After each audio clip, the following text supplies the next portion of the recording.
ಎಲ್ರಿಗೂ ನಮಸ್ಕಾರ. ನಮ್ಮ ಅಡುಗೆ ಚಾನಲ್ಗೆ ಸ್ವಾಗತ. ಇವತ್ತಿನ ವಿಶೇಷ ಗರಿಗರಿಯಾಗಿ ರುಚಿಕರವಾಗಿ ಆರೋಗ್ಯಕರವಾಗಿರೋ ಅಂಥ ಬೆಳಗ್ಗೆ ತಿಂಡಿ ಗೋಧಿ ಹಿಟ್ಟನ್ನು ಉಪಯೋಗ ಮಾಡಿ ಒಂದು ಸಲ ಟ್ರೈ ಮಾಡಿ. ಇದು ದಿಢೀರನೆ ಮಾಡೋ ರೆಸಿಪಿ, ಇನ್ಸ್ಟೆಂಟ್ ರೆಸಿಪಿ. ಇದು ಮೊದಲನೇ ಸ್ಟೆಪ್ಪಲ್ಲಿ ದೊಡ್ಡದಾಗಿರೋದು ಬಟ್ಲೆ ತೊಗೊಂಡಿದ್ದೀನಿ. ಹಿಟ್ಟನ್ನ ಕಲಿಸ್ಕೋಬೇಕು. ಅದಕ್ಕೋಸ್ಕರವಾಗಿ ಗೋಧಿ ಹಿಟ್ಟು 1/4 kg ಅಥವಾ 1 ಗ್ಲಾಸಷ್ಟು, ಅರ್ಧ ಗ್ಲಾಸಷ್ಟು ಕಡಲೆ ಹಿಟ್ಟು ಅಥವಾ ಬೇಸನ್, ಅರ್ಧ ಗ್ಲಾಸಷ್ಟು ಅಕ್ಕಿ ಹಿಟ್ಟು. ಸ್ವಲ್ಪ ಅಕ್ಕಿ ಹಿಟ್ಟನ್ನ ಹಾಕ್ಕೊಳ್ಳೋದ್ರಿಂದ ಕ್ರಿಸ್ಪಿಯಾಗಿ ಗರಿಗರಿಯಾಗಿ ಬರುತ್ತೆ. ಅಕ್ಕಿ ಹಿಟ್ಟು ಹಾಕ್ಕೊಳ್ಳೋದು ಇಷ್ಟ ಇಲ್ಲ ಅಂದರೆ ಇದಕ್ಕೆ ಬದಲಾಗಿ ರಾಗಿ ಹಿಟ್ಟನ್ನು ಉಪಯೋಗ ಮಾಡ್ಬೋದು. ರುಚಿಗೆ ತಕ್ಕಷ್ಟು ಉಪ್ಪು, ಸ್ವಲ್ಪ ಅರಿಶಿನ, ಧನಿಯಾ ಪುಡಿ 1 ಟೇಬಲ್ ಸ್ಪೂನಷ್ಟು. ಈ ಪದಾರ್ಥಗಳನ್ನ ಹಾಕೊಂಡ್ಮೇಲೆ ಚೆನ್ನಾಗಿ ಕಲಿಸ್ಕೊಂಡ್ಬಿಡ್ಬೇಕು. ಕಲಿಸ್ಕೊಂಡ್ಮೇಲೆ ಬೇರೆ ಪದಾರ್ಥಗಳನ್ನ ಸೇರಿಸ್ಕೊಳ್ತಾ ಇದ್ದೀನಿ. ಇದು ಸೋರೆಕಾಯಿ. ಡೈರೆಕ್ಟಾಗಿ ಹಿಟ್ಟಲ್ಲೇ ತುರ್ಕೊಳ್ತಾ ಇದ್ದೀನಿ.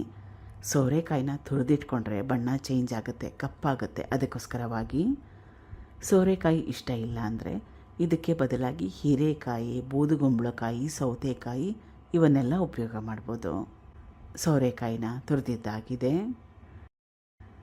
ಸಣ್ಣದಾಗಿ ಕಟ್ ಮಾಡಿ ಇಟ್ಕೊಂಡಿರೋ ಹಣ್ಣಾಗಿರೋ ಟೊಮೆಟೊ, ಸಣ್ಣದಾಗಿ ಕಟ್ ಮಾಡಿ ಇಟ್ಕೊಂಡಿರೋ 2 ದೊಡ್ಡ ಈರುಳ್ಳಿ, ಹಸಿರು ಮೆಣಸಿನ್ಕಾಯಿ, ಕೊತ್ತಂಬರಿ ಸೊಪ್ಪು, ತೆಂಗಿನ ತುರಿ, ಕಾಯಿ ತುರಿ ಅರ್ಧ ಬಟ್ಲಷ್ಟು. ಇದನ್ನೆಲ್ಲ ಬಿಟ್ಟು ಮತ್ತೆ ನಿಮಗೆ ಯಾವ ತರಕಾರಿ ಇಷ್ಟ ತರಕಾರಿನ ಹಾಕ್ಕೋಬೋದು. ಕ್ಯಾಪ್ಸಿಕಮ್ ಹಾಕ್ಕೋಬೋದು, ಹಸಿ ಬಟಾಣಿ ಹಾಕ್ಕೋಬೋದು, ಕ್ಯಾರೆಟ್ ತುರಿ ಕೂಡ ಹಾಕ್ಕೋಬೋದು. ನೀರನ್ನ ಹಾಕ್ಕೊಳ್ಳೋಕೆ ಮುಂಚೆ ಒಂದು ಸಲ ಚೆನ್ನಾಗಿ ಕಲಿಸ್ಕೋಬೇಕು. ಈಗ ಸ್ವಲ್ಪನೇ ನೀರು ಹಾಕ್ಕೊಳ್ತಾ ಗಟ್ಟಿಯಾಗಿರೋ ಕನ್ಸಿಸ್ಟೆನ್ಸಿಯಲ್ಲಿ ಕಲಿಸ್ಕೋಬೇಕು. ರೊಟ್ಟಿ ಥರ ಕೂಡ ತಟ್ಕೋಬೋದು ಅಥವಾ ದೋಸೆ ಥರ ಕೂಡ ಮಾಡ್ಕೋಬೋದು. ತೋರಿಸ್ತಾ ಇರೋದು ಪರ್ಫೆಕ್ಟಾಗಿರೋ ಕನ್ಸಿಸ್ಟೆನ್ಸಿ. ಕೈಯಲ್ಲೇ ಕಲಿಸ್ಕೊಂಡ್ರೆ ಬೇಗನೆ ಆಗೋಗುತ್ತೆ. ಇದನ್ನು ಹಿಟ್ಟನ್ನ ರೆಸ್ಟ್ ಮಾಡೋ ಅವಶ್ಯಕತೆ ಇಲ್ಲ, ತಕ್ಷಣವೇ ಮಾಡ್ಕೋಬೋದು. ಹೆಂಚನ್ನ ಕಾಯಕ್ಕೆ ಇಟ್ಕೊಂಡಿದ್ದೀನಿ. ಹೆಂಚು ಚೆನ್ನಾಗಿ ಕಾದಿದೆ. 1 ಸೌಟಷ್ಟು ಹಿಟ್ಟು ಕೈಯಲ್ಲೇ ಸ್ಪ್ರೆಡ್ ಮಾಡ್ಕೋಬೋದು ಅಥವಾ ಸೌಟನ್ನು ಕೂಡ ಉಪಯೋಗ ಮಾಡ್ಬೋದು. ಎಣ್ಣೆ ಅಥವಾ ತುಪ್ಪ ಅಥವಾ ಏನೂ ಹಾಕ್ಕೊಳ್ದೆ ಕೂಡ ಹಾಗೆ ಮಾಡ್ಕೋಬೋದು. 2 ಕಡೆ ಚೆನ್ನಾಗಿ ಬೇಯಿಸ್ಕೋಬೇಕು.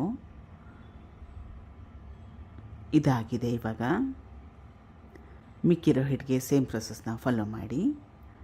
ಈಗ ರುಚಿಕರವಾಗಿ ಆರೋಗ್ಯಕರವಾಗಿರೋ ಅಂಥ ಬೆಳಗ್ಗೆ ತಿಂಡಿ ಅಥವಾ ಇದನ್ನು ಮಧ್ಯಾಹ್ನದ ಊಟ, ಲಂಚ್ ಬಾಕ್ಸು, ರಾತ್ರಿ ಊಟ ನಿಮ್ಗೆ ಯಾವಾಗ ಇಷ್ಟ ಆವಾಗ ಮಾಡಿಕೊಂಡು ತಿನ್ಬೋದು.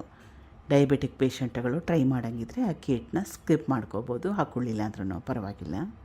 ಟ್ರೈ ಮಾಡಿ ಒಂದು ಸಲ. Thank you for watching. ಧನ್ಯವಾದಗಳು.